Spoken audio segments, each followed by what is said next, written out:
Se você tem 50, 100, 200, 300, R$ 1.000 que seja, para começar a investir e ainda está meio perdido, o que comprar, quais fundos imobiliários comprar, como investir o seu dinheiro de forma correta, hoje nesse vídeo eu vou te apresentar 4 fundos imobiliários, base 10 e base 100 para você poder comprar, para começar a receber sua renda extra, os seus dividendos mensais de forma simples e prática, fundos extremamente confiáveis que eu inclusive tenho na minha carteira e invisto todo mês. Sem enrolação, vamos lá. O primeiro fundo imobiliário é o GARI 11. O GARI 11 é um fundo imobiliário híbrido. Então quer dizer que ele tem um pouco de logística, um pouco de renda urbana, um pouco de lajes corporativas. É um fundo que mudou um pouco a sua tipologia recentemente para vários tipos de imóveis, para vários segmentos diferentes. Não perdeu tantos fundamentos porque o próprio objetivo do fundo que ele discrimina aqui é comprar imóveis, né, que façam mais sentido, de excelentes inquilinos, diferentes tipologias e com contratos atípicos. Característica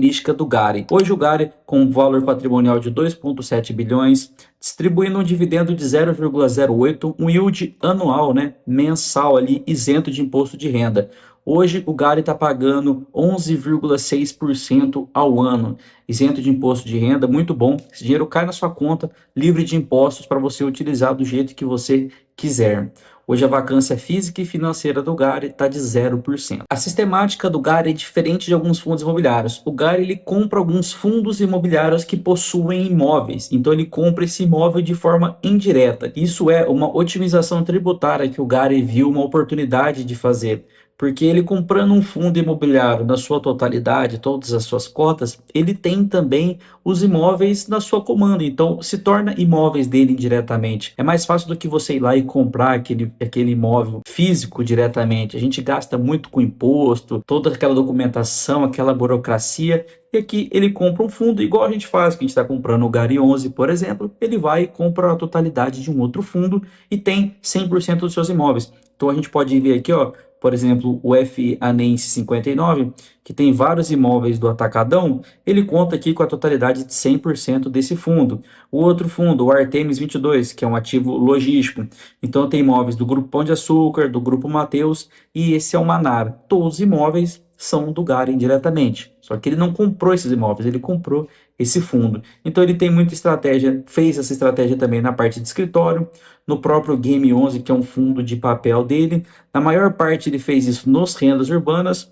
Ele tem aqui alguns imóveis também de logístico, físico, realmente que ele comprou, mas também tem esse FI Prime Log, que é um galpão lá em Confins, que ele detém 100% desses imóveis. Hoje o GARI conta com 33 imóveis, sendo 3 tipologias: logístico, o renda urbana e o escritório, como eu comentei com vocês.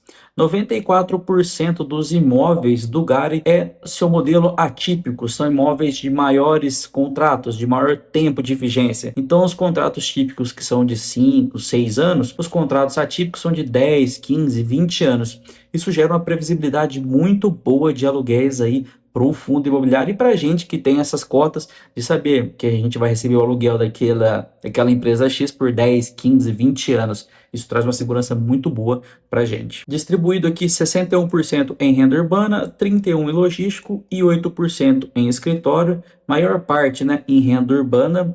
Distribuído também aqui, né, em todos os estados, na maior parte por São Paulo, Rio Grande do Sul, Minas Gerais, Mato Grosso do Sul, também bem diluído aqui por todo o Brasilzão. Aqui são os inquilinos que o GARI possui, que são a maior parte Carrefour, o Grupo BAT, o Grupo Pão de Açúcar, o Grupo Mateus, MRV, também bem distribuído, com porcentagens maiores aqui pelo BAT, o Grupo Pão de Açúcar e Carrefour. Como eu comentei com vocês, a maior parte dos contratos atípicos e uma pequena parcela no contrato típico. Fundo muito bom, o GARI eu invisto também, já tenho ele aqui na minha carteira.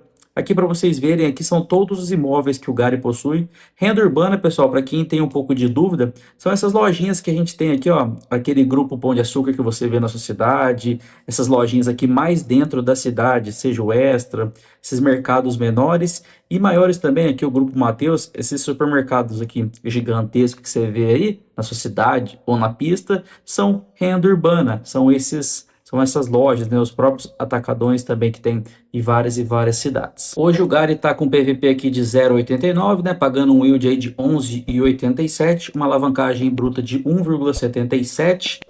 Cotação aqui nos últimos 12 meses também na faixa de 8 e 10, uma pequena variação do Gari, excelente fundo imobiliário, como eu comentei com vocês, tenho na minha carteira. No último mês pagou 0,99, nos últimos 3 meses 2,97 e nos últimos 6 meses 5,94, totalizando os 12 meses aí 11,87. Lembrando que os fundos imobiliários pagam os dividendos, né, os proventos para nós de forma livre de imposto de renda. Então todo esse dinheiro que ele paga cai na nossa conta. Muito top isso, porque a gente não precisa pagar nada e ajuda muito, porque todo mês, se você tem a certeza que vai cair aquele rendimento na sua conta. Isso é bom demais, ajuda muito a gente aí a construir o nosso patrimônio, poder aumentar os nossos aportes mensais. O próximo fundo que nós vamos ver é o XPML11, que é da XP, que é um fundo imobiliário de shopping, isso mesmo, fundo de shopping, tá aqui também hoje bem descontado, né, tá na faixa de 0,99, é difícil ver o desconto no XPML aí, talvez seja até uma oportunidade de aporte. XPML, diferente do Gari, que tinha algumas tipologias, ele investe indiretamente em shoppings. Isso mesmo, aquele shopping que você vai, ele possui parcelas, né? Ele possui participações de alguns shoppings por aí. Pagando 0,92 centavos já faz algum tempo de dividendos, né? Totalmente isento de imposto de renda. O guidance dele é de 0,86 a 0,92, pagando muito bem aí também, muito bom. Pagando hoje o yield do XPML está na casa de 10% isento de imposto de renda. O XPML possui também participações nos shoppings. Não quer dizer que ele compra todos os shoppings que tem aqui, todos os shoppings que tiver aqui são dele. Não, ele possui participações. Então aqui o shopping do Cidade Jardim, que é um shopping bem top, vocês podem ver aqui, ó, ele tem 17% ali, né, de participação. Um shopping na cidade de São Paulo também, Avenida Paulista, tem 40%. Esse shopping gigantesco aqui, lá em São Paulo, no Tietê Plaza Shopping, 45%.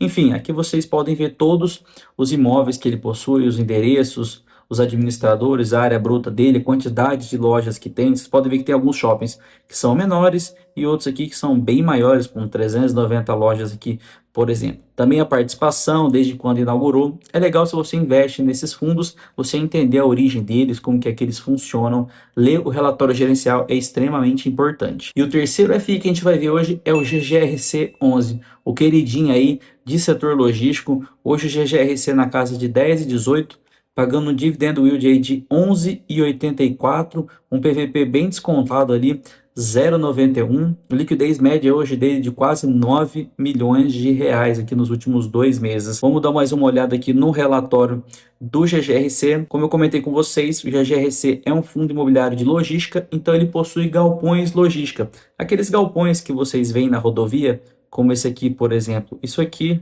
é um galpão logístico.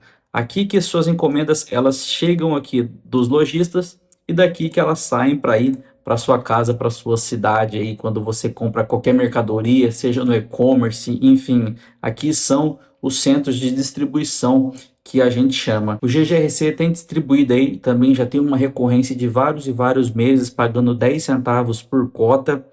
Isso é uma meta do fundo que eles têm aí de pagar esse dividendo.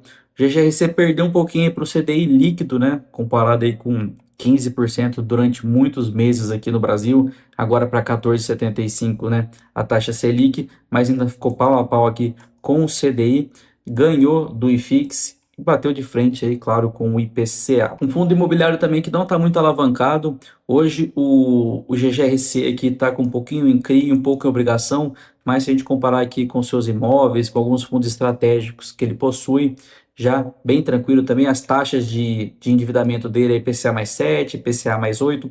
O problema dos fundos não são quanto que eles devem, né, pessoal? É o tempo que ele tem para pagar isso, os prazos muito apertados, às vezes taxas muito altas. É isso que dá um pouco de IPC. Vocês podem ver que a taxa ponderada aqui está de IPCA mais 8, bem abaixo aí, facinho. O GGRC não está sofrendo aí com alavancagem. Distribuído bem também por todo o Brasilzão, maior parte no Sudeste aqui, né? Maiores centros logísticos que ficam aqui em São Paulo. Então tem bastante saída para cá. Maior parte logístico com 68%, um pouco em industrial e nesse híbrido aqui, que é um pouco industrial e um pouco logístico. Às vezes no mesmo galpão tem esses dois ambientes. 99,8% ocupado, então vacância vamos considerar aqui como zero.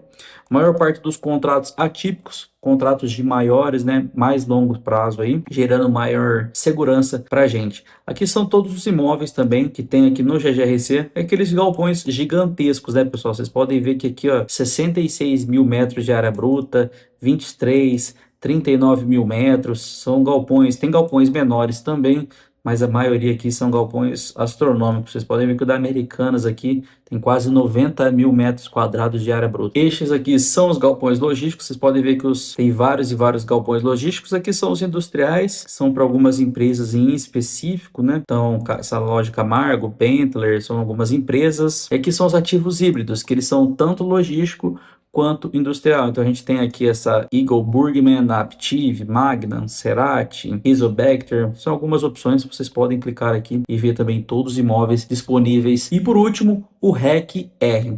Diferente dos fundos de tijolos, que realmente são estruturas, sejam shoppings, sejam lajes corporativas, sejam logísticos, existem fundos imobiliários de papel. Ao invés do gestor pegar o seu dinheiro que você comprou a cota e comprar um imóvel físico, no de papel ele pega o seu dinheiro e empresta para alguém que está precisando construir um imóvel, que está precisando financiar um imóvel. Enfim, o fundo imobiliário de papel funciona desse formato. Ele não compra nada. O fundo imobiliário de papel, ele pega esse dinheiro seu e empresta alguém por uma taxa X, Y, Z, né? Dependendo aí de quem está pegando o dinheiro. Pagando também bastante 1,03 por cota. A cota de mercado dele é R$ 80,76 e a cota patrimonial R$ 88,93. Também descontado, pagando um yield aí de mercado a 1,28, um patrimônio líquido de quase 2,4 bilhões de reais. Um dividend yield anualizado dele de 15,36%, líquido e isento de imposto de renda. Isso aqui equivale a quase 136% de um CDI líquido. Onde que você vai investir tendo esse rendimento líquido aqui no CDI? Impossível. O bom dos fundos imobiliários é que ele te proporciona, né, um pouco mais de rentabilidade, lembrando um pouco do risco. Por isso que a gente sempre tem que estar acompanhando os relatórios gerenciais, a gente sempre tem que estar acompanhando os fundos que a gente tem, pessoal. Não tem dessa da gente comprar um fundo imobiliário e não acompanhar. Aqui são todas as pessoas, né? São todos os devedores que o fundo emprestou o seu dinheiro. Então, sempre que a gente emprestar para mais gente, a gente dilui o nosso risco e vendo aqui, ó, a porcentagem do ativo, né? Quanto que ele emprestou para certos devedores. Você pode ver que ele empresta bem pouquinho, 0,7, 1,8, 0,1. Então, bem diluído aqui. Alguns que tem um pouco mais aqui é 4,2, 5,2, mas aí bem distribuído. Isso dilui bem o risco aí. Caso, né, esse devedor não venha a honrar com suas obrigações, pagar a sua dívida, o fundo não sofre tanto. Ele tem aqui poucos fundos imobiliários. O REC-R está indexado na maior parte a IPCA, então com essas variações de taxa, se as taxas caem, o fundo ganha ali com marcação a mercado, só que se as taxas subirem também ele sofre um pouco com isso. As projeções são de quedas ali também para o IPCA, então um horizonte muito bom para o fundo também. O que eu gosto muito do REC-R, pessoal, isso aqui, ó, vocês podem ver que não existe uma constância de pagamento. Mas como assim, Gabriel, você gosta de um fundo que não tem uma constância de pagamento? Porque você pode ver que um mês ele pagou aqui, ó, 1,36, aí no outro mês ele pagou 1,05, aí depois ele pagou 95 centavos, no outro 78, aí depois ele pagou 80, agora pagou 1,03, porque o fundo aqui, pessoal, ele não tem aquele milímetro de ficar gerando caixa e ficar segurando. Não, o que ele gerou de caixa, ele distribui. Vocês podem ver aqui, ó, regime de caixa, ele gerou de caixa 27,3 e distribuiu 27,3. Gerou 19, distribuiu 19 milhões. Gerou 20 milhões, distribuiu 21, porque ele tinha um pouco de caixa. Então vocês podem ver que ele sempre distribui sempre o que ele gera de caixa, ele não fica guardando.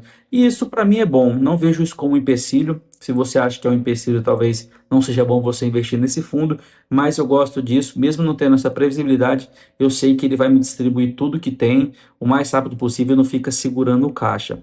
O REC-R bateu aqui o CDI, o IMAB e até mesmo o IFIX, né, na casa aqui de 158%. No relatório aqui também do REC-R, você consegue ver todas as garantias que ele tem dos CRIs que ele emprestou. Então, tem alienação de imóveis, cessão.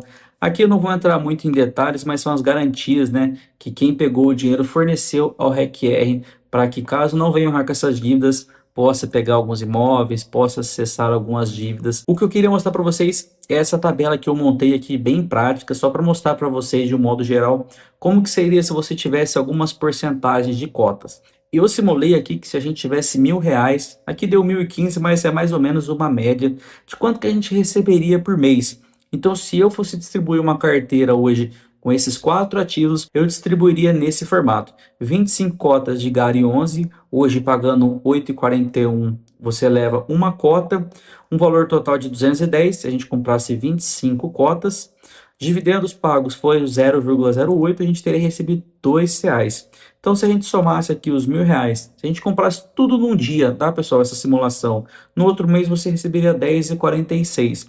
Lembrando que o que importa aqui não é se é o GGRC, se é o RECR, se é o XPML ou qualquer outro fundo que você invista. O que você tem que ter em mente aqui é reinvestir os seus dividendos. É isso que vai fazer diferença. Se foram esses fundos que você comprou, se é outros fundos que você tem na sua carteira, invista e reinvista os seus dividendos todos os meses, que com isso seus aportes vão aumentando e você vai aumentando ainda mais o seu patrimônio. Coloquei também aqui 25 cotas de GRC, valor da cota R$ 10, um valor investido de 254. Aqui, esses fundos, eles estão bem diversificados, bem diluídos aqui com setores diferentes. Aqui a gente está exposto mais ao logístico, no GGRC, no RECR, mais aos fundos de papéis que tem um pouco mais de risco, um pouco também nos fundos de shoppings, né, que ainda vieram aqui, estão sofrendo um pouco por conta da pandemia. E o GARI 11, que é o conhecido, ele tem um pouco de cada imóvel, tudo nele ali, então também dilui bastante o seu risco. Mais ou menos de 200 a R$ 300 por cota. Aqui são os dividendos, né? Os últimos dividendos, né? Os yields deles dos últimos 12 meses. Daria mais ou menos esse valor de 10,46. É pouco no começo? É pouco. Mas a longo prazo, eu tenho certeza que você vai aumentando esses aportes, vai comprando mais cotas, e esse valor vai de 10 para 30, 50, 100, quem sabe até R$ 1.000, R$ 1.000.000. Então é isso, pessoal. Eu espero que vocês tenham gostado do vídeo. Esse vídeo aqui tá mais para abrir a sua mente sobre a gente reinvestir os dividendos, entender o que a gente está comprando, o que a gente tem na nossa carteira. Comenta aqui embaixo se você tem algum desses fundos imobiliários ou se você tem algum outro fundo imobiliário que você curte também, que você invista. Não se esqueça de se inscrever aqui no canal, curtir o nosso vídeo, comenta aqui embaixo também, isso me ajuda muito. Então é isso, muito obrigado.